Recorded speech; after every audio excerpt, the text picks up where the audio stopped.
कोरोनाचा धोका अजून संपलेला नाही. अजूनही आपल्या भोवती कोरोना आहे. लोकांना जागृत करून, त्यांना जागं करून संभाव्य धोक्यापासून तुम्ही वाचवता ही गोष्ट चांगली आहे. तर म्युकरमायकोसिस हा एक नवा आजार आहे. तसा नवा आहे का? नवा नाही आहे, तो पूर्वीपासून आहे. पण आता जो कोरोना आहे आपल्या भोवती, जो अजून आपल्यातून जायला बघत नाही, याच्यामुळं हा धोका वाढलेला आहे. आणि हे व्याख्यान महत्त्वाचं का आहे? तर म्युकरमायकोसिस हा आजार फार वेगाने पसरतो आणि अत्यंत धोकादायक रूप तो धारण करतो, म्हणून हा आजार महत्त्वाचा आहे. सुरुवातीला आपण काय करूया की म्युकरमायकोसिस हा आजार भयंकर असला तरी कुणाला होत नाही ते मी आधी सांगतो. म्हणजे तुम्ही आम्ही ज्यांना कोरोना झालेला नाही, तुम्ही आम्ही जे सर्वसामान्य लोक, ज्यांची रोगप्रतिकारक क्षमता चांगली आहे, ज्यांची ताकद चांगली आहे, जे व्यवस्थित दररोज जेवतात, खातात, पितात, व्यायाम करतात, झोपतात, विश्रांती घेतात, मधुमेहासारखा आजार नाही, ज्यांना कॅन्सरसारखा आजार नाही, जे कॅन्सरवरची औषधं घेत नाहीत, ज्यांना संधिवात किंवा त्यासारखी SLE सारखे आजार नाही आहेत, किंवा रोगप्रतिकारक क्षमता कमी करणारी औषधं ते जास्त काळ घेत नाहीत, ज्यांना दीर्घकाळ कुठे ॲडमिट व्हावं लागलेलं नाही, ज्यांच्या शरीरामध्ये यकृताचं, मूत्रपिंडाचं, हृदयाचं अवयवरोपण झालेलं नाही, किंवा जे दीर्घकाळ स्टिरॉइडची औषधं घेत नाहीत, अशा कुणालाही म्युकरमायकोसिस होत नाही. त्यामुळे मनात जर भीती असेल, मला होईल का, तर भीती काढून टाका. सर्वसामान्य माणसाला म्युकरमायकोसिस होत नाही, नंबर 1. नंबर 2, तुमच्या घरात समजा एखादा कोरोनाबाधित रुग्ण असेल आणि त्याला दुर्दैवाने म्युकरमायकोसिस झाला, तर तो आजार दुसऱ्या माणसाला घरात पसरत नाही. किंबहुना तुम्ही बाहेर कुठे मार्केटमध्ये गेला, बाजारात गेला, ऑफिसमध्ये गेला आणि तिथे कुणी म्युकरमायकोसिसचा रुग्ण असेल तर तो तुमच्याकडे पसरत नाही. म्हणजे आजार कुणाला होत नाही हे तुमच्या लक्षात आलं. तर म्युकरमायकोसिस नेमका काय आहे? म्युकरमायकोसिस हा एक बुरशीजन्य आजार आहे. म्युकरमायसिट्स किंवा झायगोमायसिट्स प्रकारातल्या वेगवेगळ्या बुरशींमुळं होणारा हा आजार आहे. आता आपण जिथं जगतो, जिथं राहतो, जिथं वावरतो, त्या आपल्या भोवतीच्या परिसरामध्ये वेगवेगळ्या प्रकारचे जंतू असतात, ज्यामध्ये विषाणू आहेत, ज्यामध्ये जीवाणू आहेत, ज्यामध्ये बुरशी आहे. आणि ही जी बुरशी आहे, म्युकर नावाची ही एका जातीची बुरशी आहे, जी आपल्या भोवतीच्या हवेत आहे. तिचे जे बीजाणू असतात, स्पोर्स, ते तरंगत असतात हवेमध्ये. आपल्या भोवतालच्या मातीमध्ये आहे. आपल्या भोवतालची जी पानं आहेत, झाडं आहेत, पालापाचोळं आहे, कुजणारी जी प्रत्येक गोष्ट आहे, त्या कुजणाऱ्या प्रत्येक गोष्टीवर ही बुरशी आहे. आपल्या भोवती दमट वातावरण असेल, कोंदट हवा असेल, भिंत असेल, ओलसरपणा असेल, अगदी भाकरीचा तुकडा, पावाचा तुकडा, या जास्त काळ ठेवलेल्या गोष्टीवर बुरशी वाढते. तिथं हा म्युकर असतो. आता वर्षानुवर्षे हे सगळं आहे, पण आपण जेव्हा निरोगी माणूस तो हवेतून घेतो किंवा त्वचेवरून ही बुरशी आली तरीसुद्धा त्या माणसाला त्रास होत नाही. म्हणजे आपल्या भोवती हे जंतू आहेतच. म्हणजे अगदी माझ्या अंगावर, माझ्या शरीरावर, तुमच्या शरीरावर लाखो नाही कोट्यावधी जंतू असतात. आपल्या आतड्यात पण असतात. पण हे जंतू आपल्याला त्रास देत नाहीत, कारण आपल्याला एक रोगप्रतिकारक शक्ती जी आहे, ताकद आहे, ती ताकद ह्या जंतूंपासून आपलं संरक्षण करत असते. तिला आपण इम्युनिटी म्हणतो. म्हणजे एखादं ऑफिस आहे मोठं आणि त्या ऑफिसाच्या भोवती समजा काही हल्लेखोर आहेत, दहशतवादी आहेत, ते सारखे फिरतायत, पण त्या ऑफिसमध्ये सिक्युरिटी गार्ड आहेत, त्यांनी बंदूकधारी आहेत. ते बंदूकधारी सिक्युरिटी गार्ड जे आहे ते त्यांना आत येऊ देत नाही. आता काय होतं, जेव्हा हे सिक्युरिटी जे गार्ड आहेत, बंदूकधारी गार्ड आहेत, हेच समजा आडवे झाले किंवा गायब झाले, तर मग हे हल्लेखोर त्या मोठ्या ऑफिसमध्ये येतात. तसंच आपल्या शरीराचं आहे. मित्रांनो, अलीकडच्या काळात जेव्हापासून कोरोना आलेला आहे, तो कोरोना आल्यापासून हा म्युकरमायकोसिस मोठ्या प्रमाणावर आलेला आहे. कारण कोरोनामुळे रोगप्रतिकारक क्षमता कमी झालेली आहे आणि ही रोगप्रतिकारक क्षमता कमी झाल्यामुळं या म्युकरमायकोसिसचं फावलेलं आहे. म्हणजे आपण पूर्वी नाकातून हा बुरशीचा प्रकार आत गेला तरी आपल्या इम्युनिटी पॉवरमुळे ते मरून जात होते. झालं कसं, ज्या ज्या लोकांना कोरोना झाला त्यांची रोगप्रतिकारक क्षमता कमी आहे. जे अफेक्ट झालेले लोक आहेत त्यामध्ये मधुमेही लोक जास्त आहेत आणि मधुमेहामध्ये साखर जर खूप वाढून राहिली, म्हणजे या कोरोनामध्ये ज्यांना मधुमेह नव्हता त्यांना मधुमेह झालेला आहे, त्यांची साखर वाढलेली आहे आणि ही साखर वाढून राहिल्यामुळे साखरेचा एक दुष्परिणाम डायबेटिक कीटोसिरोसिस या टप्प्यामध्ये रक्तातली साखर आणखीन वाढते. ही रक्तातली साखर वाढल्यामुळं काय होतं, आपल्या रक्तातल्या तांबड्या पेशी फुटतात आणि या तांबड्या पेशीतला लोह जो आहे तो लोहमुक्त होतो, आयर्न, आणि हा लोहमुक्त होऊन तो रक्तातून वाहू लागतो. होतंय कसं की ही रोगप्रतिकारक क्षमता कमी झाल्यामुळं कोरोनामध्ये हा बुरशीचा प्रकार नाकातून आत गेला की तो सायनसमध्ये जातो. सायनस म्हणजे काय, आपल्या नाकाच्या मागे वेगवेगळ्या प्रकारच्या पोकळ्या असतात. ही हवा आत जाते, सायनसमध्ये जाते, फिरते आणि मग त्या आपल्या घशातून श्वासनलिकेतून ती फुफ्फुसामध्ये जाते. काय होतं, जेव्हा कोरोना होतो आणि कोरोनामध्ये साखर वाढून राहते किंवा साखर वाढून डायबेटिक कीटोसिरोसिस होतो, अशा रुग्णांमध्ये हा फंगस जर आत गेला तर तो फंगस म्युकर हा आपल्या नाकामध्ये वाढतो, तिथून तो सायनसमध्ये जातो आणि सायनस हा आपल्या डोळ्याच्या पोकळीच्या जवळ असतात या पोकळ्या, आणि तिथून तो डोळ्यामध्ये जातो आणि डोळ्यातून मेंदूला जातो. म्युकरमायकोसिस हा आजार धोक्याचा का आहे, तर जेव्हा तो नाकाच्या आत जातो तेव्हा तिथल्या रक्तवाहिन्यामध्ये लगेच तो घुसतो आणि रक्तवाहिन्यामधून तो वेगवेगळ्या ठिकाणी जातो. जसा की तो सायनसमध्ये गेला, जसा की जवळच असलेल्या डोळ्याच्या पोकळीत गेला, जसा की तो मेंदूमध्ये गेला. म्युकरमायकोसिसचे जे वेगवेगळे प्रकार आहेत त्यामध्ये रायनो ऑर्बायटो सेरेब्रल हा मुख्य प्रकार आहे. दुसरा प्रकार आहे तो क्युटॅनियस, म्हणजे आपल्याला समजा लागलेला आहे, आपल्याला भाजलेला आहे, आपल्याला खरचटलेला आहे आणि आपण अस्वच्छ ठिकाणी गेलो, तिथे त्या बुरशीचा संपर्क आला तर ते डायरेक्ट रक्तामध्ये जातात आणि त्वचेचा म्युकरमायकोसिस होतो. नाकातून जे बुरशीचे कण गेले ते फुफ्फुसामध्ये डायरेक्ट जातात आणि आपल्याला फुफ्फुसाचा म्युकरमायकोसिस होतो. जी लहान मुलं आहेत किंवा प्री मॅच्युअर बेबी ज्यांना म्हणतो, की ज्यांचं वजन कमी आहे जन्मतः किंवा दिवस पूर्ण व्हायच्या आधी जन्माला आलेले आहेत, अशा बालकांमध्ये तोंडातून तो जातो किंवा नाकावाटे गेलेला किंवा त्वचेतून गेलेला तो पोटामध्ये पसरतो. काही वेळा तो मूत्रपिंडामध्ये जातो, इतर अवयवामध्ये पसरतो आणि म्युकरमायकोसिस जेव्हा रक्तातून शरीरात कुठे कुठे जातो तो कुठेही होऊ शकतो. याला डिसेमिनेटेड म्युकरमायकोसिस म्हणतात. मित्रांनो, म्युकरमायकोसिस हा आजार प्रत्येकाला होतो का? नाही होत.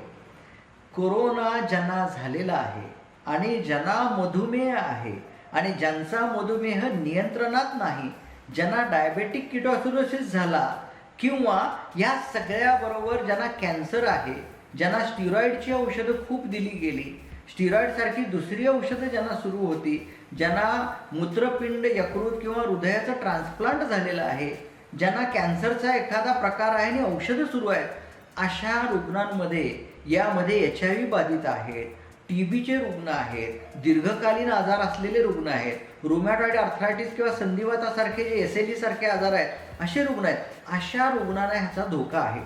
कधी होता आजार?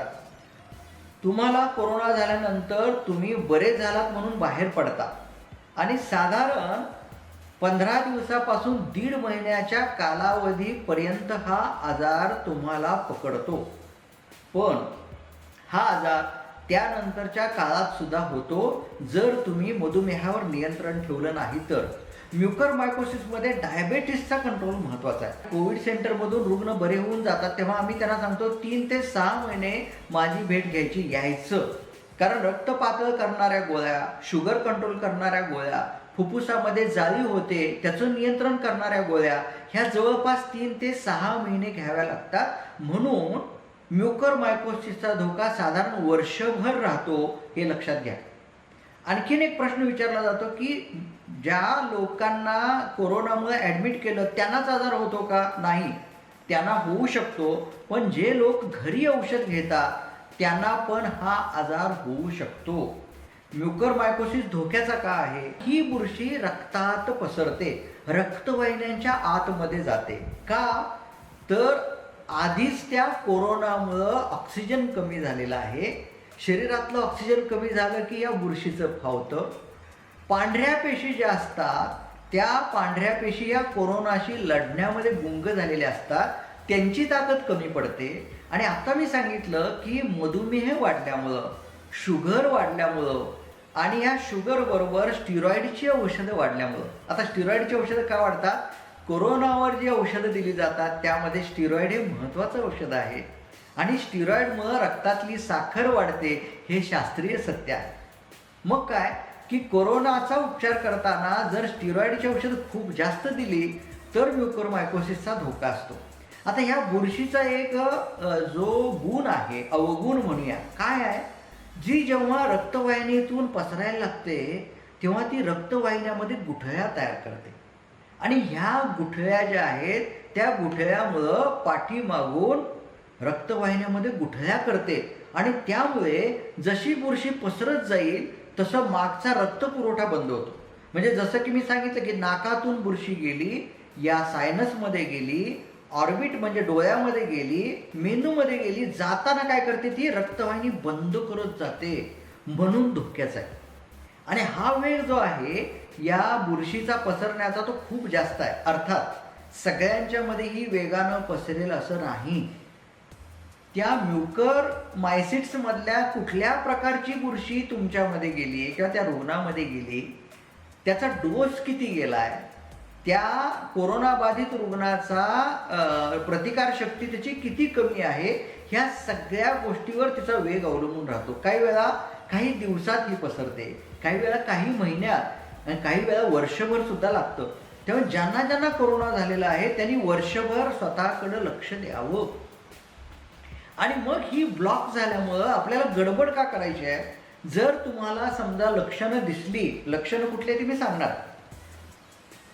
म्युकरमायकोसिसची जर लक्षणं दिसली तर तुम्ही तातडीनं डॉक्टरना गाठायचं आहे आणि डॉक्टरांच्याकडून निदान करून घ्यायचं आहे.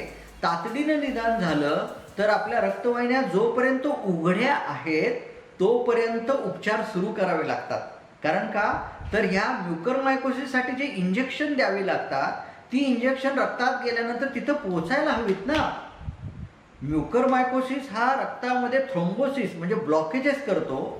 त्यामुळे पुढच्या टप्प्यात जर तुम्ही त्या म्युकरमायकोसिसला पकडलं तर तिथंपर्यंत औषध पोहोचत नाही आणि औषध नाही पोहोचलं तर ते फंगस आपलं काम सुरू करतं. जिथं जाईल तिथली जी पेशी आहे त्या पेशीला खायला लागते ते आणि तिथं नेक्रोसिस म्हणजे ते कुजण्याची प्रक्रिया करतं आणि ती कुजण्याची प्रक्रिया झाली की तिथल्या पेशींचा चुराडा होतो, तिथलं काम बंद होतं. आणि म्हणूनच डोळ्यामध्ये गेल्यानंतर आपल्या डोळ्याच्या रक्तवाहिन्या, डोळ्याच्या मज्जातंतू यावर परिणाम होऊन दृष्टी जाऊ शकते. मेंदूच्या त्या भागात गेल्यानंतर शस्त्रक्रिया करणं अवघड होतं, म्हणून लवकर पकडायचं. यासाठी या रक्तवाहिनीतून पसरायच्या आधी समजल्या आपल्याला म्युकरमायकोसिसवरचा जो काही उपचाराचा भाग आहे तो सुरू करायचा आहे. म्युकरमायकोसिस ओळखायचा कसा? तर सगळ्यात महत्त्वाचं की हे जे मी प्रकार सांगितलेले आहेत म्युकरमायकोसिसचे, त्यापैकी पहिला प्रकार जो आहे रायनो आर्बॉयटो सेरेब्रल जो प्रकार आहे तो सगळ्यात कॉमन आहे, सगळ्यात जास्त प्रमाणावर तो आढळतो. म्हणून त्याची लक्षणं ही जास्त प्रमाणात आढळतात, ती आपल्याला लक्षात ठेवायला पाहिजे. ज्यांना मधुमेह आहे, ज्यांची रोगप्रतिकार क्षमता कमी आहे, ज्यांना ICU मध्ये राहावं लागलं, ज्यांना दीर्घकाळ ऑक्सिजन द्यावा लागला, ज्यांची शुगर कंट्रोलमध्ये लवकर आली नाही, ज्यांना स्टिरॉइडची औषधं खूप जास्त दिली, ज्यांना कॅन्सर आहे, ज्यांना लिव्हर सिरोसिस आहे, ज्यांना अल्कोहोल घ्यायची सवय आहे, HIV चा आजार आहे, TBचा आजार आहे, ह्या सगळ्यांनी लक्ष द्यायचं आहे. एक तर सर्दी होते, नाक गळायला लागतं, नाक चोंदायला लागतं, नाकातून पाणी वाहतं. म्युकरमायकोसिसमध्ये विशेषतः लालसर किंवा काळसर पाणी यायला लागतं, लक्षात घ्या. म्युकरमायकोसिसमध्ये सुरुवातीच्या काळात एक खपली येते नाकामध्ये किंवा तोंडामध्ये पण खपली येते. काही लोकांना ओठाजवळ, नाकाजवळ, चेहऱ्यावर काळसर बारीकसा डाग पडतो. पुढे जाऊन काय होतं, हा डाग काळा होतो. खरं तर याला काळी बुरशी का म्हणतात, ही काळी नसते, पण जेव्हा आजार होतो तेव्हा काळा डाग पडतो म्हणून हिला काळी बुरशी म्हणतात. काय होतं, इथे चट्टे पडायला लागतात किंवा डाग यायला लागतात. पुढे जाऊन या चट्ट्यामध्ये अल्सर होतो, लालसर डाग येतो. काही लोकांना चेहऱ्यावर सूज येते, विशेषतः ती एका बाजूला येते. एका बाजूचा चेहरा सुजतो, एका बाजूचा चेहरा दुखतो. काही वेळा डोळ्याभोवती सूज येते, चेहरा इतका दुखतो. बारीक दुखणे हे म्युकरमायकोसिस लक्षण नाही. खूप दुखतं, खूप म्हणजे इतकं दुखतं की पेन किलर घेऊन सुद्धा ते दुखणं कमी येत नाही. चेहऱ्याच्या एका बाजूला दुखतं. काही वेळा चेहऱ्याची बाजू एक सुजते, तसं डोळ्याभोवती सूज येते. डोकं खूप दुखतं, डोळ्यांची हालचाल कमी होते, डोळ्यांना दिसायचं कमी होतं, दृष्टी मंद व्हायला लागते. काही वेळा डोळ्यातून पू येतो, डोळ्याच्या मागच्या बाजूला दुखायला लागतं. मित्रांनो, जेव्हा म्युकरमायकोसिस डोळ्याकडे जातो तेव्हा एका डोळ्याची दृष्टी जाते.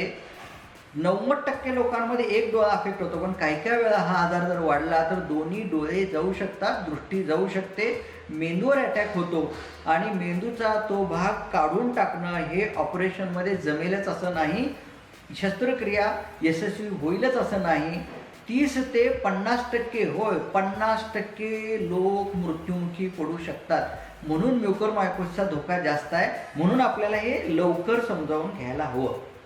तोंडात चट्टे येऊ शकतात, तोंडात अल्सर होऊ शकतो. तोंडामध्ये तिथे त्या अल्सरमध्ये काळा ठिपका येऊ शकतो, काळा चट्टा येऊ शकतो. दातातून हिरड्यातून पू येतो, दात हलू लागतात, दात दुखू लागतात. काही वेळा हा आजार दुर्लक्षित केला तर वरच्या बाजूला म्हणजे टाळूला जो चट्टा आलेला आहे तो वाढतो, तिथं पू होतो आणि चक्क त्या टाळूला भोक पडू शकतं. लक्षात घ्या, ते हाड दिसायला लागतं, भोक पडू शकतं. मित्रांनो, याबरोबर जेव्हा कोरोनातून तुम्ही बरे होऊन गेलेला आहात घरी आणि तुम्हाला काही दिवसांनी वारंवार ताप यायला लागला, अंग दुखायला लागलं, कळायला लागल्या, डोकं दुखायला लागलं आणि चट्टा वगैरे नाही आहे, तरी सुद्धा तुम्ही लक्ष द्या. तो म्युकरमायकोसिसचा काही त्रास नाही ना, डोळा बारीक दुखतो तरी लक्ष द्यायला पाहिजे. का तर लवकरच्या टप्प्यात त्याला पकडावं लागतं. जेव्हा फुफ्फुसाचा म्युकरमायकोसिस होतो तेव्हा लोकांना खोकला येतो, दम लागायला लागतो, खोकल्यातून रक्त पडतं, धाप लागायला लागते, छातीमध्ये अस्वस्थपणा येतो, छातीमध्ये दुखायला लागतं. जेव्हा त्वचेचा होतो तेव्हा त्वचेवर अल्सर येतो, त्वचेवर काळा डाग, त्वचेवर लालसर डाग येतो आणि अर्थात ज्यांना जखम झालेली आहे, ज्यांना भाजलेलं आहे, अशा लोकांना ह्याचा त्रास जास्त होतो. पोटाच्या त्रासानुसार किंवा यकृताच्या त्रासानुसार, किडनीच्या त्रासानुसार वेगवेगळी लक्षणं यामध्ये दिसू शकतात. महत्त्वाची गोष्ट काय आहे की म्युकरमायकोसिसला लवकर ओळखायचं, म्युकरमायकोसिसला लवकर पकडायचं. तुम्ही काय करायचं, तुम्हाला ह्यापैकी काही लक्षणं असतील, आता मी जी सांगितली, सर्दीपासून ते डोकं दुखण्यापर्यंत, चट्टा येण्यापर्यंत, टाळूमध्ये गाठ येण्यापर्यंत किंवा अल्सर येण्यापर्यंत, तर ताबडतोब नाक कान घशाला दाखवून घ्यायचं, दातांच्या डॉक्टरांना दाखवून घ्यायचं आणि त्या नाकामध्ये किंवा सायनसमध्ये कुठं तुम्हाला खपली आली आहे का बघायची. आम्ही फुफ्फुसाचा म्युकरमायकोसिस झाला तर ब्रॉन्कोस्कोपी करतो आणि तोंडाच्या आतमध्ये जर चट्टा असेल तर या चट्ट्यातून किंवा नाकाच्या खपलीतून बायोप्सी घेतली जाते, तुकडा घेतला जातो आणि तो तुकडा किंवा कल्चर ह्याची चाचणी करून त्यामध्ये तो फंगस म्युकर आहे की नाही बघितलं जातं आणि तातडीनं औषधं सुरू केली जातात. मगाशी मी एक कळीचा मुद्दा सांगितलेला आहे की रक्तवाहिनी बंद करते ही फंगसची जात जी आहे, त्यामुळं रक्तवाहिनी बंद व्हायच्या आधी उपचार करायला लागतात. याला एम्फोटेरिसिन बी ह्यासारखी वेगवेगळी औषधं द्यावी लागतात. साधारण 15 दिवसापर्यंत ही औषध द्यावी लागतात आणि ही शिरेवाटी दिल्यानंतर त्या शिरेतून त्या ठिकाणी जावी लागतात. म्हणून म्युकरमायकोसिस लवकर बघायला पाहिजे. दुर्लक्ष केलं तर डोळा जातो, दृष्टी जाते, मेंदू निकामी होतो, मृत्यू येतो. एकतर औषधं आम्ही देतो, औषधाने पहिल्या टप्प्यात बरं होतं. औषधाने बरं होत नसेल तर ऑपरेशन करून म्युकरमायकोसिस झालेला जो भाग आहे तो काढून टाकावा लागतो. तो लवकरच्या टप्प्यात असेल तर तो यशस्वी होतो. पण पुन्हा एक गोष्ट सांगतो, म्युकरमायकोसिसवर यशस्वी उपचार झाले, दृष्टी तुमची गेली नाही, सायनस वाचला, मेंदूला काही धक्का लागला नाही, तरीसुद्धा घरी आल्यानंतर जवळपास 6 महिने ते वर्षभर तुम्हाला लक्ष ठेवावं लागतं की म्युकरमायकोसिसनं पुन्हा डोकं वर काढलं नाही का. त्यासाठी आपल्याला त्यावर लक्ष ठेवायला लागतं. मित्रांनो, हे सगळं करत असताना आम्ही डॉक्टर्स MRI करतो, काही वेळा CT स्कॅन करतो आणि अर्थात मोठ्या मोठ्या रक्तवाहिन्यामध्ये किंवा शिरेमध्ये या म्युकरमायकोसिसचा धोका जातो आणि मग आतल्या रक्तवाहिन्या बंद होऊ शकतात. म्युकरमायकोसिस का होतो याबद्दल अनेक विचार आता यायला लागलेले आहेत. ऑक्सिजनचा वापर जो केला जातो त्या ऑक्सिजन फार वेळ दिल्यामुळं काय झालेलं आहे का. काही वेळा लोक जे मास्क वापरतात तो मास्क जर नीट वापरला गेला नाही, म्हणजे न धुता तो ओलसर झाला आणि त्यामध्ये फंगस वाढला तर त्यामुळे सुद्धा होऊ शकेल, अशी एक विचारधारा आता यायला लागलेली आहे. जेव्हा आपण औषध घेतो कोरोनासाठी त्यामध्ये व्हिटॅमिन C घेतो आणि झिंक पण घेतो. काही तज्ज्ञांचं म्हणणं आहे, अजून सिद्ध झालेलं नाही, की झिंक जास्त प्रमाणात खाल्ल्यामुळं, जास्त प्रमाणात घेतल्यामुळं म्युकरमायकोसिस वाढण्याचा धोका निर्माण झाला की काय. आणखीन एक भाग म्हणजे काही लोक वारंवार वाफ घेतात, असा एक विचार आहे, अजून ते सिद्ध झालेलं नाही आहे. तुम्ही दिवसातून 10 वेळा जर वाफ घेत असाल तर वाफ नाकातून आपण घेतो आणि नाकातून ज्या सेल्स आहेत ते जे आपलं प्रोटेक्शन आहे ते प्रोटेक्शन कुठं वीक होतं का आणि ते अशक्त झाल्यामुळं म्युकरमायकोसिसचं फावतं का, हे पण आपल्याला बघायला पाहिजे. म्युकरमायकोसिसवर मात करता येते जर त्याला लवकर पकडलं तर. लक्षणं सगळी ओळखायची. शुगर नियंत्रित करा. तुम्ही जिथं राहता त्या घरात, त्या दारात, त्या अंगणात, त्या परिसरात स्वच्छता ठेवा. कारण आपल्या भोवती दमट हवा असेल, ओलसर जागा असेल, सूर्यप्रकाश नसेल, वायुविजन नसेल, हवा वाहत नसेल तर तिथे हा फंगस वाढतो. कपडे सुद्धा नियमितपणे बदलणं महत्त्वाचं आहे. आपला मास्क तर बदलणं महत्त्वाचं आहे, धुणं महत्त्वाचं आहे. म्युकरमायकोसिस लवकर ओळखा, त्यावर मात करू शकता, घाबरू नका.